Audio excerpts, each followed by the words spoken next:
Good afternoon, or good evening, or good morning, depending on where you are watching from. I'm here in Washington Hall, back in Washington Hall after a little bit of time away as we were renovating Washington Hall as part of the Colonnade project. It's good to be back. And I can tell you that if you have not been back to the campus recently, make one of your stops when you come back, Washington Hall. Down in the foyer, we tell the story of Washington's connection to the university. Really, for the first time in our history, we've been able to find a place where that is on display for everybody, visitors, alumni, parents, students, and faculty.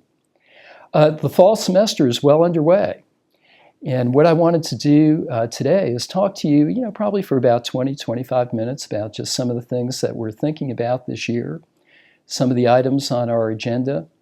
And I also invite you to go to the President's website. There's a more formal discussion of our institutional priorities. And if, as a result of what I'm talking about this afternoon, or at any time you have questions, feel free to send them into the president@wlu.edu address, and we'll try to get back to you as soon as we can. But the fall semester is indeed underway. We welcomed about 480 new first-year students. They come from all over the country and indeed from all over the world.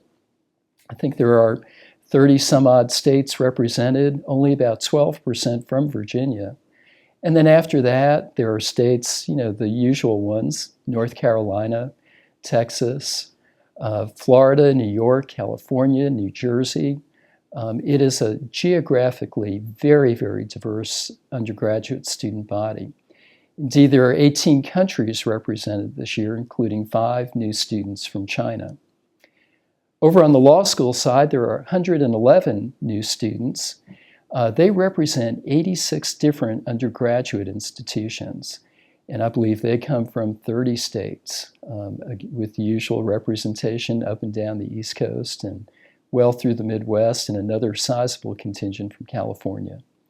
You all know how qualified they are. It remains a very, very competitive institution, and we are fortunate to have some of the very best students, both on the law school side and the undergraduate side. The fall semester begins in a very, very meaningful way for me. I welcome the new class, the class of 2017, if you can believe that. And we tell them about things like the speaking tradition, the honor system, what it means to be at a place like W&L, the impact it will have on their lives.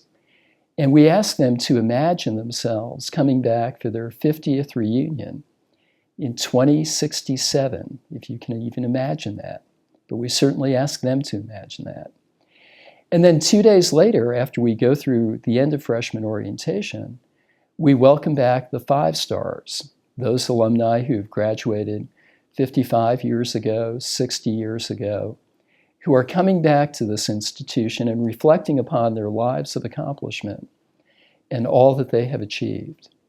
And in that week, it really reminds me of both the past at Washington and Lee and the future. Looking back with those alumni back 55, 60 years to the time when they were here, and then asking those freshmen to imagine themselves also coming back here 55, 60 years from now.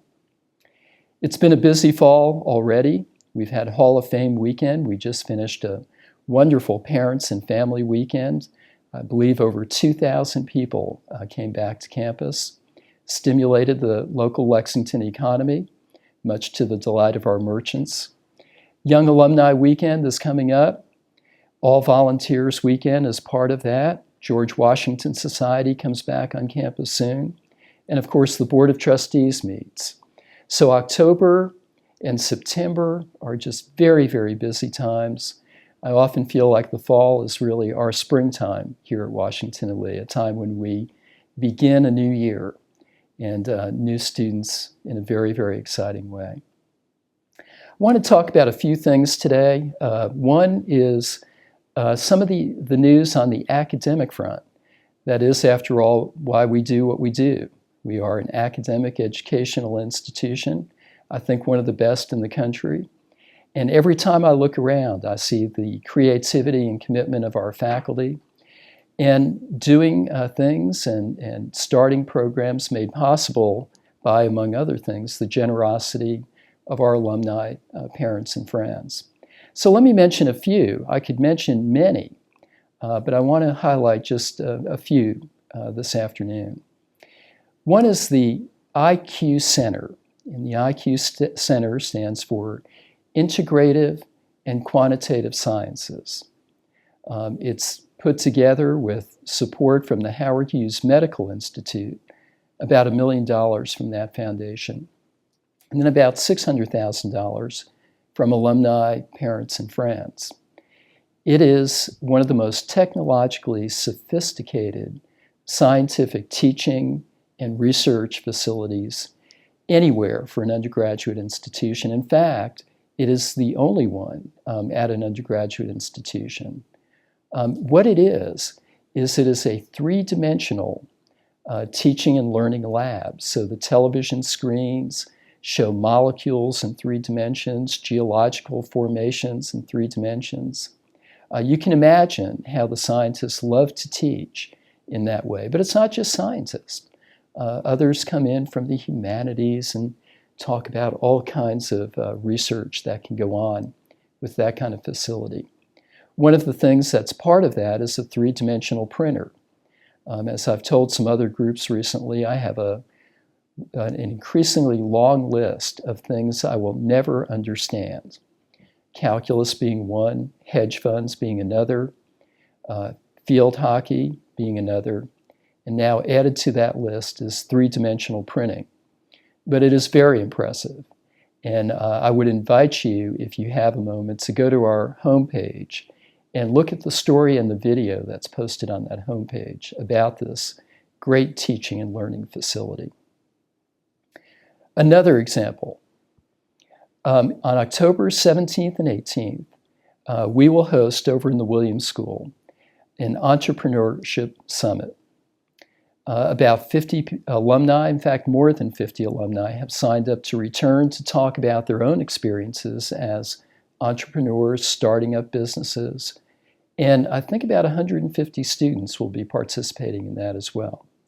It'll be panels, of course, about how to start a business, how to fund a business, but also some business competitions. Our students are learning how to start a business and also how to merge the creativity that comes with learning in a liberal arts environment. So you'll hear more about that as well, but it is a program that in a very, very short period of time has become a signature part of our curriculum. It's in the Williams School, but it involves many students in the college as well. Another example, on October 31st, we will launch the Roger Mudd Center for Ethics. Michael Ignatieff will be here as the kickoff speaker. He's a leading public intellectual, a member of the Canadian Parliament, and a very, very prolific writer and scholar. That will be the kickoff for a center that I am absolutely convinced will become another signature feature of Washington and Lee. We have long taught ethics here, but this is kind of the new wave of how we are going to introduce our students into thinking ethically, recognizing ethical problems, and being able to confront them forthrightly and courageously.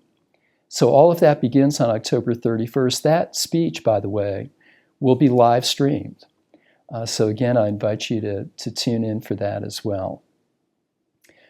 All 3 of those programs are just examples of things that really underscore how Washington and Lee approaches an education. They cross disciplines, they jump across departmental boundaries, they demonstrate faculty creativity. Helen Ianson is responsible for the IQ Center. She's a biologist. Jeff Shea put together the entrepreneurship program. Angie Smith is the new Roger Mudd professor. They demonstrate the connection between a professional education and the liberal arts. They demonstrate that we focus on problems and issues here, not only theoretical questions, but real issues in society. They also demonstrate the generosity of our supporters. Each one of them could not be possible without outside support. I mentioned the Howard Hughes Medical Institute and the additional support from alumni. The Entrepreneurship Program received support from Larry Connolly recently, a very, very generous gift, an alumnus. And of course, the Roger Mudd Center would not be possible without alumnus Roger Mudd. I want to move to a different topic, and that is the current status of our strategic plan and our capital campaign. We are now moving to a stage in our capital campaign and our strategic plan where buildings, capital projects, will become more visible than they have in the previous stages of the campaign and the strategic plan.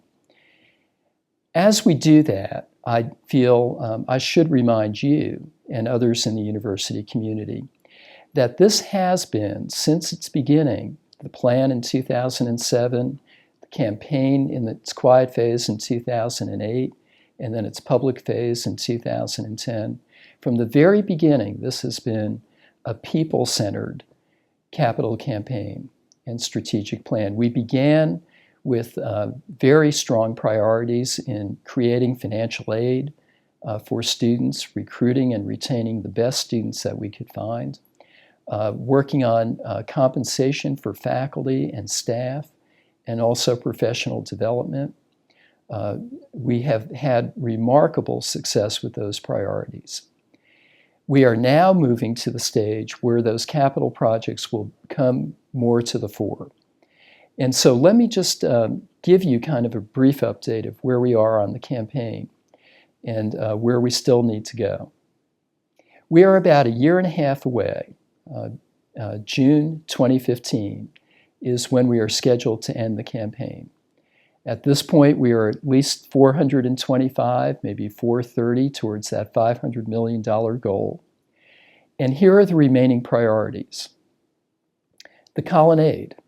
So far, we've raised about $31 million towards that $50 million goal. Where that stands right now is that we have finished Newcomb Hall. We have finished Payne Hall. I mentioned before that we have finished Washington Hall. Right now, there's a beautiful construction fence, if you can imagine what something like that is, around Robinson Hall, and that is scheduled to be finished this summer. Then all that remains is Tucker Hall at the end of the colonnade, and it has been a labor of love for all of us here, a patient labor of love for all of us here. But it is amazing to see that very, very careful restoration nearing its very final stages. Around the corner from the colonnade is the Center for Global Learning. And as you may know, this is where global learning will become, well, as Larry Betcha said, it's a building built around an idea.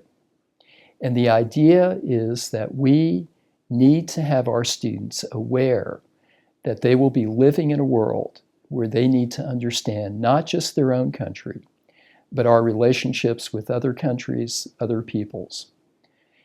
So the renovation of DuPont Hall will be a very ambitious renovation and will really redefine that corner of the campus.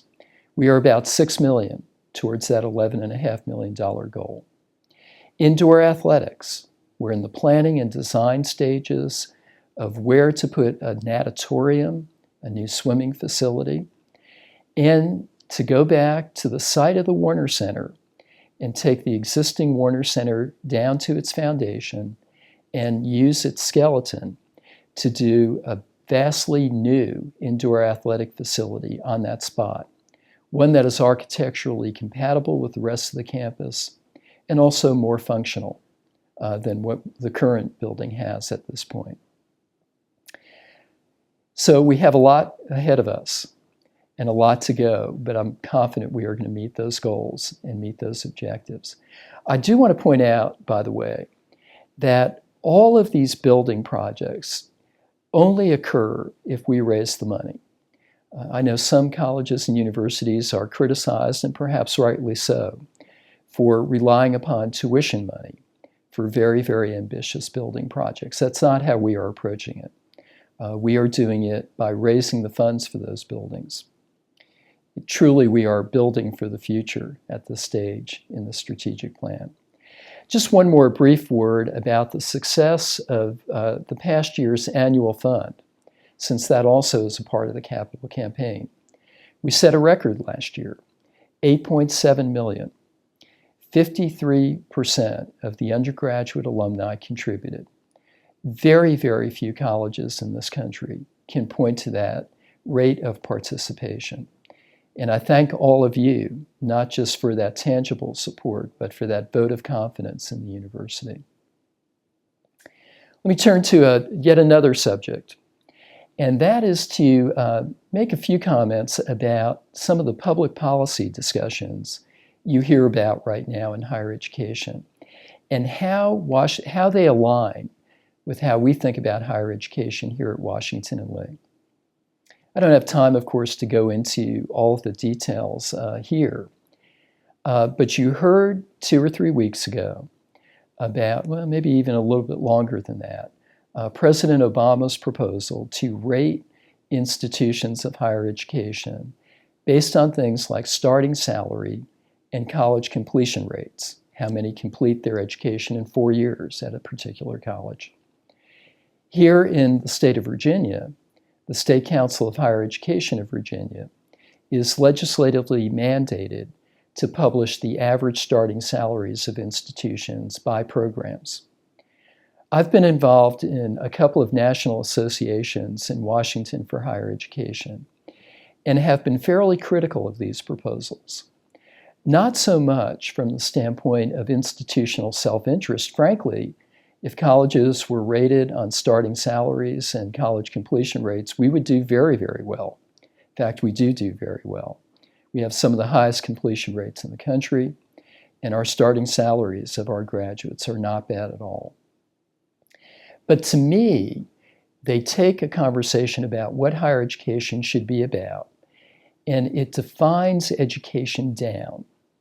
It takes metrics, things that can easily be measured, rather than things that are truly of value. When I think of the impact of a Washington and Lee education on our students and on our alumni, I think of things like the honor system. I think of things about how to get along with others. I think about making the best friends of your life. I think about faculty-student relationships, not all of which, in fact, very few of which can be easily reduced into measurable metrics. So I understand the need for accountability. I understand that institutions of higher education need to be successful. They need to be held to high standards. But I worry that the conversation about higher education, based on those kinds of measures, defines education down from much more loftier aspirations than I think we have here at Washington and Lee. Let me mention maybe one last topic, and that's just to tell you about some other developments here at W&L. And I would put this under the category of the character of our community. I think a lot about the character of this community. So when I think about things that we need to address, when I think about changes, I think about the impact that those changes, those challenges will have on the character of our community. As I mentioned, this is a close-knit community. I think, like other alumni, I look back on my time here and think of how I became an individual, but also felt so much a part of a community. And so I look at the character of this community and changes in the way we go about our business, and always want to be mindful of how to preserve that character of our community. And so part of the discussion this year has been about residential life, where students live, and how that affects the interactions on our campus. Over in the first year community, Graham-Lees, which many of you, of course, know very well, and Gaines Hall, which maybe some of our younger alumni know very well. Both of those are undergoing renovations. Gaines Hall will become a first-year residence hall. Graham Lee's will, sad to say for the old diehards, will get air conditioning and 21st century plumbing instead of 19th century plumbing. In between Graham Lee's and Gaines, we will create a kind of courtyard and open space. And when you think back a few minutes ago to when I was talking about the new Warner Center, you can imagine a whole different kind of feel to that corner of the campus. And I've been thinking about it almost symbolically as kind of a liberal arts education in microcosm.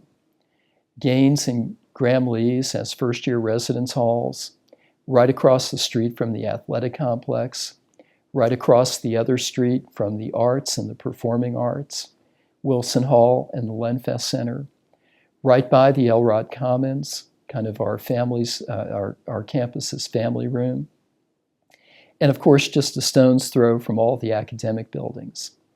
So I think for first-year students, when that class unity is so strong, it's a kind of microcosm over there of what a liberal arts education should be.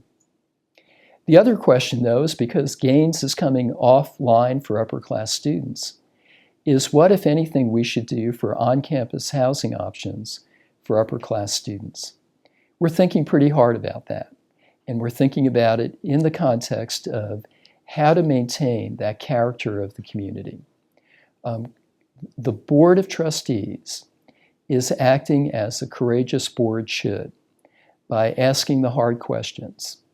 What is the financial plan if we were to do additional upper-class housing? What is the need for it? Affordability for the students getting off-campus housing, the availability of off-campus housing, and of course the safety of off-campus housing. So we don't know where how those questions are going to be answered, but I can assure you it is being looked at very, very carefully for administrative reasons, financial reasons, and programmatic reasons, but all within that context of what is the character of this community and how can we best preserve that in the future. Last, I want to thank you for your support, which comes our way in so many ways. I want to encourage you to come back to the campus as often as you can, as often as your busy lives allow.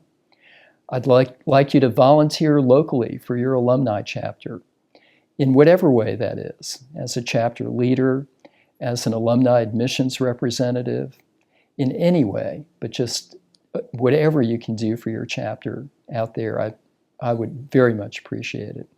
Support us financially. We have a lot to do, but this is a place where your investment warrants support. Overall, I just hope you stay engaged. I am grateful and I feel very privileged to work at an institution that people care about. Whenever I talk to my fellow college presidents, I tell them I hear a lot from people, students, faculty, alumni, parents, and I wouldn't have it any other way. This is truly an institution that people care about. And I thank you very, very much for all that you do for this institution. Thank you.